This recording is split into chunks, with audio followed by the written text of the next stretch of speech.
This is the last day of September the 30th, and it is regular kids, and we're going to talk about people making poor choices in jewelry. The volleyball game tonight, it starts at 5:30. I think it's $5 to get in. I will be there, so just look for me. We'll wave to each other. It'll be awkward. I'll give you guys house points. We'll move on from there.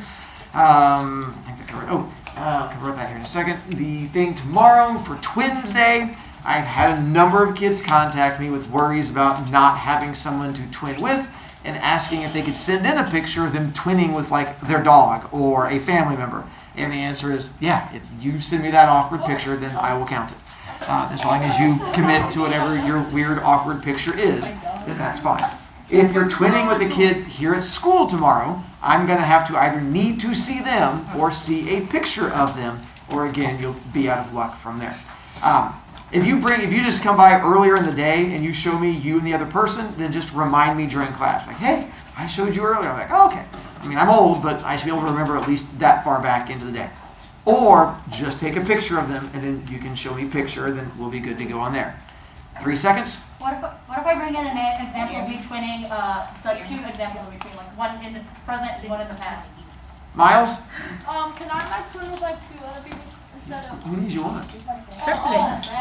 All right. Then, as far as the IXL goes, there's a change. One, good news is I've already updated Canvas. If you had the 22 or 24, I've already gone in there and given you a 10 out of 10. So Canvas now represents your higher grade. The change is apparently some kids are cheating on IXL, and it's been brought to my attention. I'll explain. Down Tigers. And so the cheating has been, they figured out if you just hit the same button over and over and over and over again, you can go through hundreds of questions, and then you can raise your score on it. It was brought to the attention, and apparently so now we can no longer give credit. As an example, I have a kid who went through and did 90 questions in 7 minutes. Being as that you are supposed to read a paragraph for each one of those, that means you have a superpower if you can go through and read that much. Or I had a kid that went through and did 300 of them in 30 minutes. And so they're not the only ones. Those are just 2 of the 20 pictures I took already. And so what it means is if you submitted it, it's a 0. And there's no way to fix it. You now have a 0 for this IXL because you've already raised your IXL grade up and you can't go back in there and fix it. So it means as of now, you've taken a 0. Moving forward, if you're a kid who right now realizes, oh, that's the thing I'm doing right now, then just to give you a heads up, submit it anyway, and then you'll get a 0 for it. But if you don't submit it, I charge you 3 B points and then make you stand. Moving forward, you now have to submit the screen that has time and how many questions you answered on. If you don't submit that screen, you get a 0 on it because of that same issue. So now I have to go through there and try to figure out, because of the kids who did the whole tappy cheaty thing, I have to now go through there and make sure. And so I've had kids who sometimes take 87 questions, which is fine. If it takes you 87 questions, I have no issue with that. But if it takes you 87 questions, it should take you over an hour to do that, not 7 minutes. So that's where we start having the issues between the two. So that's what I'm looking for on them when you do the whole submitting thing. I have to try and figure out whether or not it looks like it's a legit thing. If it's not, then that's what goes in as the 0. So from now on, when you submit it, you have to have all those things in it. Which means, if you submit this one, it's a 0. And this was an actual one I have with a kid who submitted it, because now I don't know if that's a legit thing you did, or if you're doing this screen to try and work around the system. Because I had their B.2, and then I had that, and then I had their name listed over there that I blocked out. So in that case, this one would also be a 0, but you can resubmit it so that I can actually see your real screen. So now whenever you do it, same thing as before, but you also have to show the time spent doing it. If I don't see the time spent, then it ends up not giving you credit. So it's still due tomorrow night. This was brought to my attention yesterday after school by other teachers and becomes the thing that now we have to crack down on. So I figured I'd keep you in the loop. Selma? So if you got like a 22 or a 24 and because it's already a 10? Correct. All right. I'm telling you this now because the next time we do an IXL, this applies to it. So I figured it's still an important thing to know. Jameson? How are they getting points for doing that? I don't. I know. We can just hit the button over and over again, I guess. I do. Fascinating. We can talk to you later. Yeah. So we have to do the IXL, and is that it? Or was there like something else? Just that. You sassy. Sunday? You give her points for answering questions and. Sunday, we're not going through and telling you. That's not what I'm looking for. But thank you, Sunday. It's nice of you. So I'm just giving you a heads up. That's the change that's been done to it to try and help you guys out from there. Leo? I went on your YouTube channel last night Oh. and I looked at the most recent video and I heard my voice in it. Oh. And now I am self-conscious of my voice. If it helps, your voice is going to be on this one too. So it's recording right here in front of you. I didn't even hide it. Leo! How sneaky of me putting a giant camera and talking to it. Frisky? Hi, everybody. Look at that. Did you hear Frisky lose points? That was the best. Oh, no, I mean it. Ah. I'm famous. To each their own. All right. And then jumping into this one. Unfortunately, we don't have time to do it with you guys today because we're slightly behind.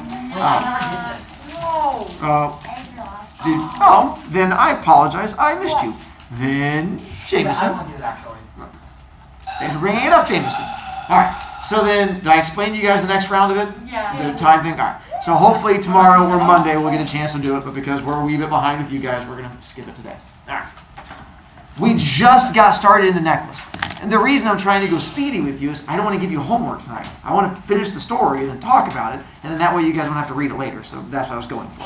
So with you guys, in Necklacey stories so far, we have, who's our main character? Matilda. How would we describe Matilda? There you go. That's where Gold Digger will be coming. We get the, she's down 80 children. Find out that she's attractive, but she's also very poor. And a gold digger. And a gold digger. And then, her husband tries to be nice to her. What gift does he bring her? Event that could change her life. And how does she react to the invitation? And what is she upset about? It's So that brings in the dress. just called a ball. It is called a ball. That's what you should call. So we are at the bottom of the second column where it says he was heartbroken because he tried to give her a dress and then she throws a fit. Miles. It's fine right over there. Sunday. Good stuff. All right. So bottom of the second column, we're going to go to there. Her wanting a dress is only the beginning of our issues in this story. I'm going to back up one more paragraph where it says nothing. Kira, Can I read some of it? in your own head, only because of time-wise. Next time, can I go? Possibly. Let Kara. Nothing. Only I have an address, so I can't go to this party. Give your, again, second column, towards the bottom, says nothing. And I can't go to this party. Give your invitation to some friend of yours whose wife will be turned out better than I shall. He was heartbroken.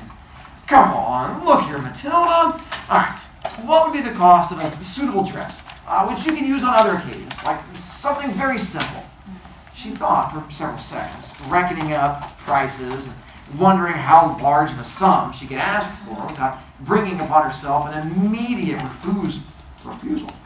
Words are hard. An immediate refusal and an exclamation of horror from the careful-minded clerk. At last, she replied, with some hesitation, I don't know exactly, but I think I could do it on $400. He grew slightly pale, for this was exactly the amount he'd been saving for a new gun, intending to do a little hunting next summer in the neighboring woods with some friends who went deer hunting there on Sundays. Nevertheless, he said, very well, I'll give you $400, but try and get a really nice dress with the money. So, she gets the money from the husband. What was he wanting to spend it on? The gun. He wanted to buy a gun, but he's going to be nice instead of gives it to his wife. How much money is it? So $400, then they get a really nice dress. This should hopefully solve our problems.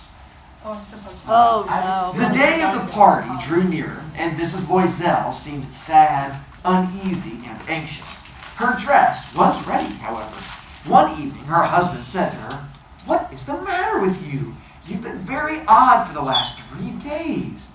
I'm utterly miserable at not having any jewels, not a single stone to wear. I shall look like absolutely no one. I would almost rather not go to the party.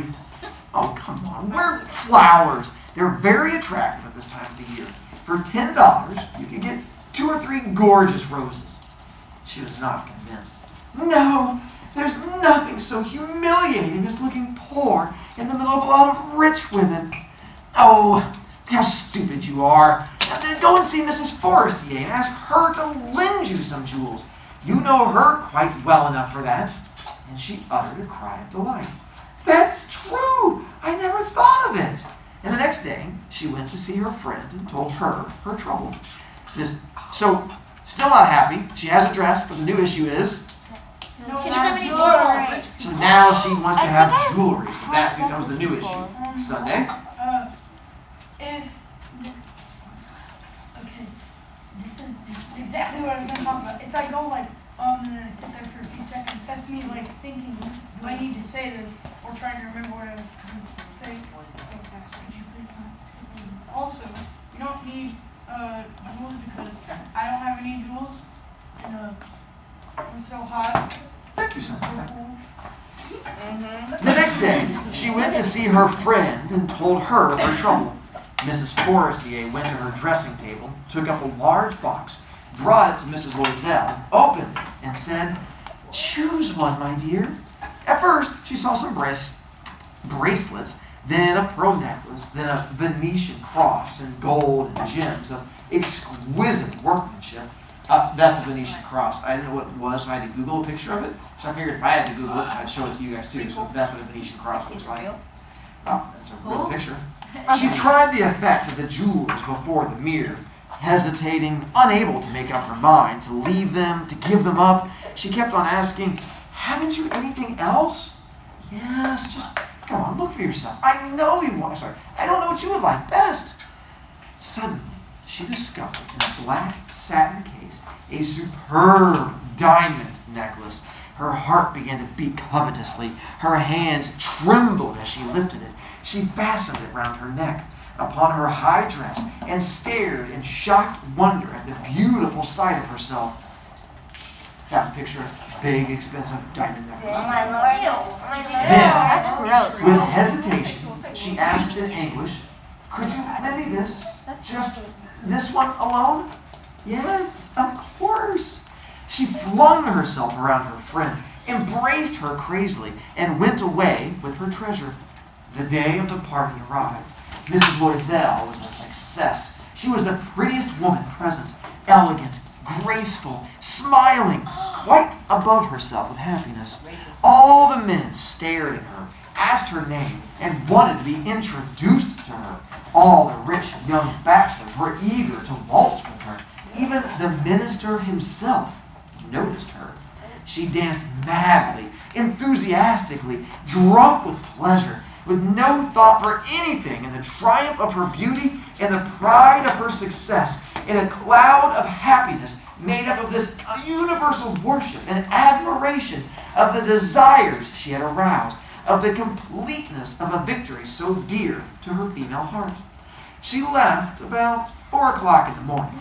Since midnight, her husband had been dozing in a deserted little room, in a deserted little room with the company of 3 other men whose wives were having a good time. He threw over her shoulders the jackets he had brought for them to go home in, modest, everyday clothes whose poverty clashed with the beauty of a ball dress. She was aware of this and was anxious to hurry away so that she would not be noticed by the other women putting on their costly furs. Mr. Loisel restrained her. Wait a little. You're going to catch a cold out in the open. I'm going to go fetch us a cab." But she didn't listen and rapidly descended the staircase.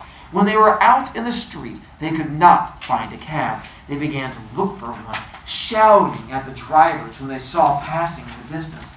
They walked down towards the river, desperate and shivering. At last, they found on the main avenue one of those old night prowling taxis which is only to be seen in cities after dark, as though they were ashamed of their shabbiness in the daylight. It brought them to their door on Martyr Road, and sadly, they walked up their own apartment. It was the end for her. As for him, he was thinking he had to be at the office at 10 in the morning. What time did they leave the party? 4 a.m. They're probably home by 5 a.m. So he has like 5 hours before he has to be at work the next day. She took off the garments in which she wrapped her shoulders so as to see herself in all of her glory before the mirror. But suddenly she uttered a cry. The necklace was no longer around her neck. "What's the matter with you?" asked her husband, already half undressed. She turned towards him in utter distress. I no longer got Mrs. Forestier's necklace." He started with astonishment. "What? Impossible!" They searched in the folds of her dress, in the folds of the coat, in the pockets, everywhere. They could not find it. "Are you sure you still had it on you when you came away from the ball?" "Yes, I touched it in the hall of the ministry." "But if you lost it in the street, we would have heard it fall?"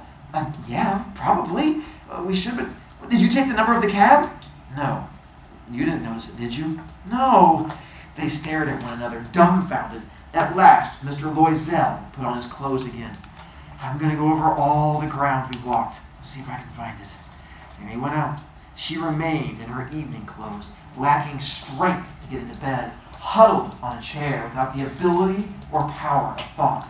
Her husband returned about 7 in the morning. He had found nothing. He went to the police station, to the newspapers to offer a reward, to the cab companies, everywhere that a ray of hope sent him. She waited all day long in the same state of bewilderment at this fearful catastrophe. Mr. Loisel came home at night, his face lined and pale. He had discovered nothing. "You're going to have to write to your friend. Tell her that you've broken the clasp of her necklace and that we're going to get it mended. That'll give us time to look about us." She wrote as he came up with the right words. So what happens to the necklace? It disappeared. It gone. I feel like And so it's with it being gone, so that leaves us to our issue. Do you guys want to know what a clasp is? It's that little thing on the back of a necklace that you put, that makes it stay There you holding go. on. So that's the claspy thing. Yeah. Hold on to it till the end of class. And so they say, now, do they come forward and tell the truth? No, because they're losers. No, well, they channel their inner 7th grader, because apparently many 7th graders, instead of getting in trouble, as the 7th grade thing, to choose to cover your poor choices with lies, they're doing the same thing. They're covering their poor choices and lies. But I'm sure it's going to work out just fine for them. By the end of a week, they had lost all hope. Mr. Loisel, who had aged 5 years, declared, "We're going to have to see about replacing the diamonds." The next day, they took the box which had held the necklace and went to the jeweler's whose name was inside. He consulted his books. No, it wasn't I who sold the necklace, man. I must have just supplied the clasp." Then they went from jeweler to jeweler, searching for another necklace like the first, consulting their memories, both ill with remorse and anguish of mind. In a shop at the upscale mall, they found a string of diamonds which seemed to them exactly like the ones they were looking for. It was worth $40,000. They were allowed to have it for only $36,000. By the way, that's a lot of money. You could buy a couple of cars for that amount of money. And by the way, that's all for a necklace. So it is $36,000 for a necklace. Again, that's a random necklace I found, but still similar. If it's real, that's like They begged the jeweler not to sell it for 3 days, and they arranged matters on the understanding that it would be taken back for $34,000 if the first one were found before the end of February. Mr. Loisel possessed $18,000 left to him by his father. He intended to borrow the rest. He did borrow it, getting $1,000 from one man, $500 from another, $5 here, $3 there. He gave promissory notes, entered into horrible agreements, did business with loan sharks and the whole tribe of evil moneylenders. He mortgaged the whole remaining years of his existence, risked his signature without even knowing if he could honor it, and, appalled at the agonizing face of the future, at the black misery about to fall upon him, at the prospect of every possible physical attack and moral torture, he went to get the new necklace and put down upon the jeweler's counter $36,000. When Mrs. Loisel took back the necklace to Mrs. Forestier, The latter said to her in a chilly voice, "You should have brought it back sooner. I might have needed it." She did not, as her friend had feared, open the case. If she had noticed the substitution, well, what would she have thought? What would she have said? Would she not have taken her for a thief? So they've now returned a replacement necklace that cost $36,000, and now the problem is they didn't have $36,000. So now they have to find a way to make $36,000. They returned the necklace, but now the next part is, where do you get the money from? Mrs. Loisel came to know the horrible life of being absolutely poor. From the very first, she played her part heroically. This fearful debt must be paid off. She would pay it. The servant was dismissed. They moved to a smaller apartment. They even rented a room in their small home to a local man to live in. She came to know the heavy work of the house, the hateful duties of the kitchen. She washed the plates, wearing out her pink nails on the coarse pottery and the bottoms of pans. She washed the dirty linen, the shirts and dishcloths, hung them out to dry on a string every morning. She took the dustbin down into the street, carried up the water, stopping on each landing to get her breath. And, clad like a poor woman, she went to the fruit market, to the grocer, to the butcher, a basket on her arm, haggling, insulted, fighting for every wretched penny of her money. Every month, bills had to be paid off, others renewed, time gained. Her husband worked in the evenings at putting straight the merchants' accounts. Often at night, he did copying at 50 cents a page. And this life lasted 10 full years. Oh, these sound so familiar now. At the end of 10 years, everything was paid off. Everything. The loan shark's charges, the accumulation of superimposed interest on the money borrowed, everything. Mrs. Loisel looked old now. She had become like all the other strong, hard, coarse women of poor households. Her hair was badly done. Her skirts were awry. Her hands were red. She spoke in a shrill voice, and the water slopped all over the floor when she scrubbed it. But sometimes, when her husband was at the office, she sat down by the window and thought of that evening long ago, of the ball at which she'd been so beautiful and so much admired. What would have happened if she'd never lost those jewels? Who knows? How strange life is, how fickle, how little is needed to ruin or to save. One Sunday, as she had gone for a walk along the riverbank to freshen herself after the labors of the week, she caught sight suddenly of a woman who was taking a child out for a walk. It was Mrs. Forestier, still young, still beautiful, still attractive. Mrs. Loisel was conscious of some emotion. Should she speak to her? Yeah, certainly. And now that she had paid, she would tell her everything. Why not? She went up to her and said, "Good morning, Jean." The other woman did not recognize her and was surprised at being addressed by a poor woman. Ma'am, I don't know you. You must be making a mistake." "No, I am Matilda Loisel." Her friend uttered a cry. Oh, my poor Matilda, how you've changed." "Yes, I've had some hard times since I saw you last, and many sorrows, and all of them because of you." "Wait, because of me? What do you mean? How's that?" "You remember the diamond necklace you lent me for the ball at the ministry?" "Yeah, well, I lost it." "Come on, how could you? Why, you brought it back to me." "Oh, I brought you another one just like it. And for the last 10 years, we've been paying for it. You realize it wasn't easy for us. We had no money. Well, it's paid for at last. And I'm glad indeed." Mrs. Forestier had halted. "You say you bought a diamond necklace to replace mine?" "Yes, you hadn't noticed it. They were very much alike." And she smiled in proud and innocent happiness. Mrs. Forestier, deeply moved, took her two hands. Oh, my poor Matilda. Mine was fake. It was worth, at the very most, $500. And that's where our story is. That's ironic. It is ironic. And a fun way to end the story. So, That's what she deserves. with So true. not fully wrong. So, I tried to find pictures of two women talking in a park. I figured that was like them first meeting, and then you get to the, oh no! So, we find out at the end, what about the necklace? It's a fake and $500. It was only a $500, and how much did they pay for the replacement one? $36,000. That's a wee bit of a difference. Now, given, A little bit. if it's a good friend, what should Mrs. Forestier do? I would think the same thing. If she actually considers herself a friend, she's not gonna be like, sucks to be you! They're like run away giggling. I've got a feeling she's like, oh, well, I'll give the necklace back. But even then, if you give it back and you resell it, you're not gonna get $36,000. That was how much it cost brand new from a store. And if you try to sell it now, you'll probably get, I don't know, 20,000, maybe 25 if you get luck, which is good, and I agree, that is money.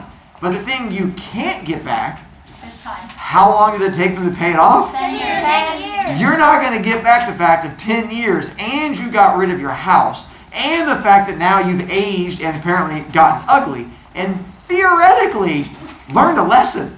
The theme of the story, much like in Boy Meets World where it kind of slaps you across the face, what is it that they should have learned in this one? Never, ever. Jameson? Tell, Never trust I don't know exactly, but like when something happens, tell them.